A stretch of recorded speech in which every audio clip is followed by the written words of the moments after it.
There's been another fire at a school in Kenya, this time at a high school for girls.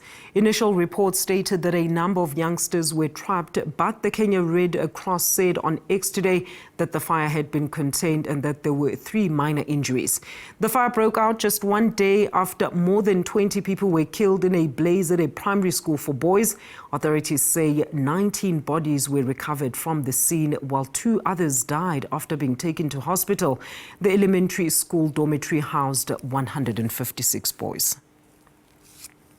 All right, for more on the Kenya fires, now we are joined by Sheilar Chelangat, a journalist based in Kenya. Sheila, good afternoon. Thank you so much for joining us. Although on a very sad note, right, of these tragic events resulting in the loss of the lives of some students, what happened? Has the cause of the fire been established at this stage? And what can you tell us about the latest incident at the girls' school?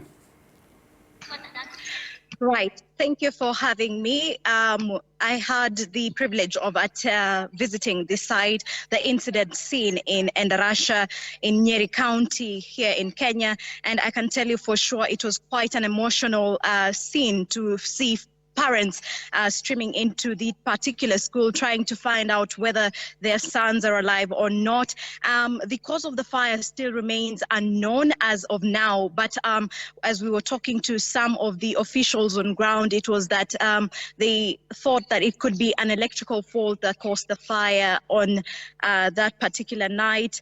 What we know is that the school had a capacity of about 800, but at the time, the dormitory that was on fire had occupants who were boys and had about 156 boys on site, with 21 deaths now. So far, 48 still remain unaccounted for, but investigations still are ongoing. As of yesterday, the government pathologist at the site, as well as DCI officers from the Kenya Directorate of Criminal Investigation, said that they were finalizing some of their scientific analysis of what could have caused the incident.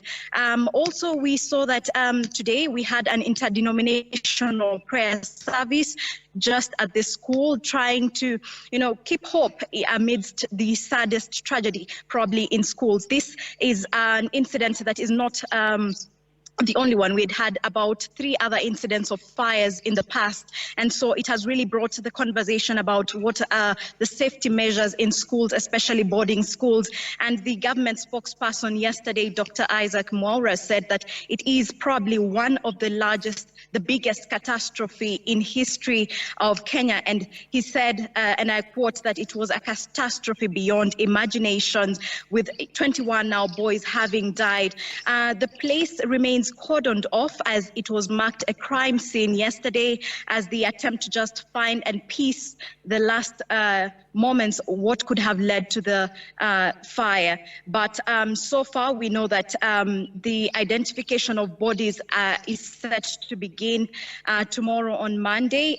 We will have family and friends as well as parents visit the Narumoru Level 5 hospital in Nyeri County for that particular exercise. And then we understand, Sheila, of course, that such fires are not very uncommon in Kenya. Mostly they are started due to student unrest, but they've actually never been deadly. So, I mean, I know you've spoken about the official word from government, but what are they saying in terms of assisting those who have been affected?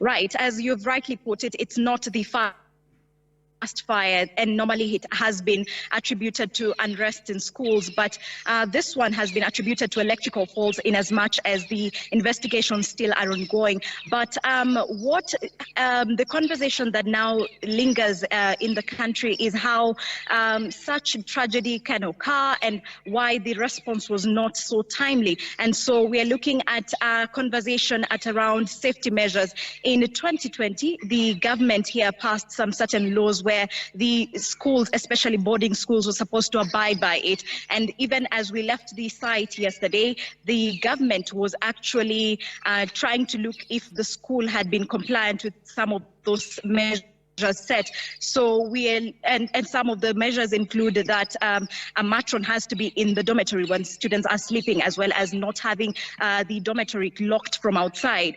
The allegations and what we had from ground is that the dormitory might have been locked from outside, and that might have led to the large number of casualties that were actually found in that particular area. So we are looking at now improving some of the safety measures for boarding schools in the country. And how soon will we get official word about the scope of the investigation and what it uncovers, Sheila? Well, as of yesterday, it was that they had centralized the information. So we would have the regional commissioner of that particular area give updates on how far the investigations have gone. So we would be looking at probably, it's not defined when the investigations will be completed, but we have daily updates from the government spokesperson as well as the regional commissioner of that particular area, Nyeri County to be precise. Sheila, thank you so much for your time.